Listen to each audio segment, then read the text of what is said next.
அவளுக்காக காத்திருந்து ஏமாந்து போன அந்த ஏர்போர்ட்ல திருப்பி அவளையே இத்தனை வருஷம் கழிச்சு பாப்பான்னு அவன் கனவுல கூட நினைச்சிருக்க மாட்டான். இந்த வீடியோவை முழுசா பாரு. அவனும் அவளும் ரொம்ப வருஷமா டீப்பா லவ் பண்ணிட்டு வராங்க. ஆனா வேற ஜாதி வேற மதம். அவங்க வீட்டுல ஒத்துக்க மாட்டாங்கன்னு அவங்களுக்கு நல்லாவே தெரியும். ஆனா அவங்களுக்கு ஒரு நம்பிக்கை இருந்துச்சு, எப்படியாவது பேசி சமாளிக்க வச்சிடலான்ட்டு. ஒரு நம்பிக்கையிலே இருந்துட்டாங்க. ரெண்டு பேருக்கும் வெளிநாடு போய் படிக்கணும்னு பெரிய கனவு இருந்தது. ஒரு நாள் இத பத்தி வீட்டுல சொல்லலாம்னு முடிவு பண்ணப்போ விதி விளையாண்டுருச்சு. யாரோ இவங்க ஒன்னா இருக்கிறப்ப பார்த்துட்டு அந்த பொண்ணோட வீட்டுல போய் போட்டு கொடுத்துட்டாங்க. வீட்டுல பெரிய சண்டை ஆகிடுச்சு. அவகிட்ட இருந்த போனையும் புடிங்கிட்டாங்க. அவளால அவன் கூட பேசவே முடியல.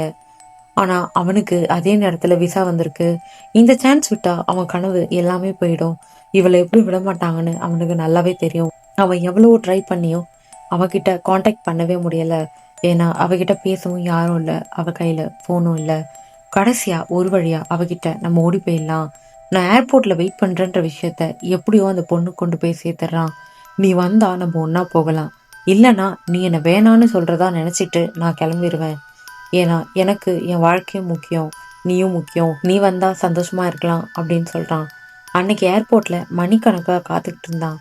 ஆனா ஒரு கட்டத்துக்கு மேல அவ வரமாட்டான்னு அவனுக்கு புரிஞ்சிருச்சு. அவ வரவே இல்லை. மனசுடைஞ்சு போய் தனியா கிளம்பி போயிட்டான். ஆனாலும் ஒரு ஃப்ளைட் அவன் மிஸ் பண்ணிட்டான். நெக்ஸ்ட் ஃப்ளைட்ல போலான்னு தான் கிளம்பியிருக்கான். அப்போ அவளோட ஃப்ரெண்டுக்கு ஃபோன் பண்ணி கேட்குறான். அங்கேயே அவங்க காதல் முடிஞ்சு போயிடுச்சா இல்லையான்னு மட்டும் தெரிஞ்சுக்கணும், அவகிட்ட கொஞ்சம் கேட்டு சொல்லுங்கன்னு சொல்றான். அவ வரலன்னு சொல்லிட்டான்னு சொல்றான். ரொம்ப வருஷங்களுக்கு அப்புறம் அவன் வெளிநாட்டுல இருந்து ஊருக்கு வந்திருந்தான். அவனோட ஃப்ரெண்டை ட்ராப் பண்றதுக்காக ஏர்போர்ட் போயிருக்கான். அங்க எஸ்கலேட்டர் பக்கத்துல ஒரு பொண்ணு கீழே உட்காந்து அழுதுட்டு இருந்தா. அவளை யாருமே பார்க்கல. இவங்க ஒரு பொண்ணே இல்லாத மாதிரி எல்லாமே கிராஸ் ஆகி போயிட்டு இருந்தாங்க. ஆனா இவனுக்கு ரொம்ப இலக்கண மனசு, கிராஸ் ஆகி போக மனசே வரல. அவங்க கைகள் எல்லாமே நடுங்கி ரொம்ப பயத்துல சின்ன குழந்தை மாதிரி உட்கார்ந்துருந்தாங்க. பக்கத்துல போய் இங்க பாருங்கன்னு கேட்டான். பார்த்தா அவன் லவ் பண்ணிட்டு இருந்த அதே பொண்ணு. முதல்ல அவனுக்கு பார்த்தோன்னே ஷாக் ஆயிடுச்சு. இத்தனை வருஷம் கழிச்சு இந்த நிலைமையில நான் அவளை பார்க்கணும் அப்படின்னு நினைக்கிறான்.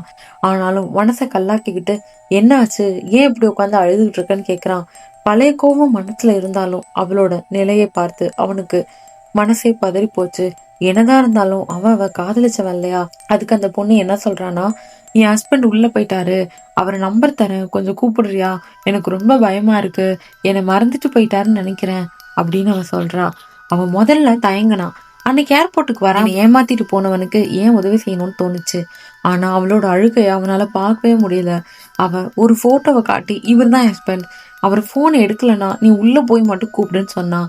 ஆனா சொன்ன மாதிரி அவங்களோட ஹஸ்பண்ட் போன் எடுக்கல. அப்பயும் இவன் ஒரு கேள்வி கேட்கிறான், ஏன் அவர் உன்ன உள்ள கூட்டிட்டு போல அப்படின்ட்டு. இல்ல நான் தான் சொன்னேன் நீங்க முன்னாடி போங்க, நான் பின்னாடி வரேன்னு, அதனால என்னை விட்டுட்டு போயிட்டாருன்னு அந்த பொண்ணு இவன் கிட்ட சொல்றான். போன் பண்ணி எடுக்கல. சரி உள்ள போய் அந்த ஆளை கண்டுபிடிக்கலான்னு போறா. அந்த ஆள் உள்ளதான் உட்கார்ந்து இருந்தான். உடனே இவன் போய், சார் உங்க ஒய்ஃப் வெளியே அழுதுட்டு இருக்காங்க, நீங்க உங்களை பார்க்கவே வந்துட்டீங்களா, ஏதோ பிரச்சனை போல, சீக்கிரம் வாங்கன்னு சொல்லி கூப்பிடுறான். ஆனா அந்த ஆள், என்ன தம்பி சொல்ற, நான் தனியா தான் வந்தேன், எனக்கு கல்யாணமே ஆகல அப்படின்னு சொல்றான்.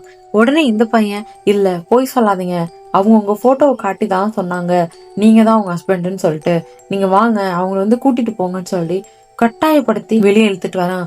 ஆனா அங்க உட்கார்ந்து இருந்த பொண்ணை காணோம். அந்த இடமே காலியா இருந்துச்சு. அந்த ஆள் செம்மையா டென்ஷன் ஆயிட்டான். பாத்தியா இங்க யாருமே இல்ல, சும்மா லூசு மாதிரி பேசாத, போடா அங்கிட்டு அப்படின்னு திட்டி விட்டுடுறான். உடனே இவன் அவனோட போன் எடுக்கிறான். அப்ப போன் எடுத்து அவளோட பழைய போட்டோ இவங்கிட்ட இருந்துச்சு. அந்த போட்டோவை காட்டி இதுதாங்க உங்க ஒய்ஃப் அப்படின்னு அவன் கேக்குறான். அந்த ஆள் அப்படியே ஆடி போயிட்டான்.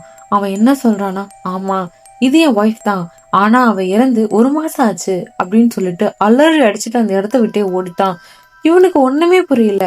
உடனே அவனுடைய பழைய ஃப்ரெண்டுக்கு ஃபோன் பண்ணி இவளை பத்தி விசாரிக்கிறான். அந்த ஃப்ரெண்டு என்ன சொல்றானா, ஆமாண்டா அவ செத்துட்டா, அவ புருஷன் அவளை ரொம்ப டார்ச்சர் பண்ணியிருக்கான், அதனால அவ தற்கொலை பண்ணிக்கிட்டா, அவ ஆவியா அங்கேயும் இங்கேயும் அலையிறதா அவங்க வீட்டுல நிறைய சொல்றாங்க, அதனாலதான் அவ பயந்து போய் ஊரை விட்டு ஓடுறான்னு கேள்விப்பட்டேன், அவ புருஷன் கூட ஃபாரின் கிளம்பிட்டு இருக்கான்னு கேள்விப்பட்டேன், வீட்டுல வேற எப்ப பாரு ஹோமம் பண்ணிக்கிட்டே இருக்காங்க. போனை வச்சு அவனுக்கு உடம்பெல்லாம் நடுங்குது.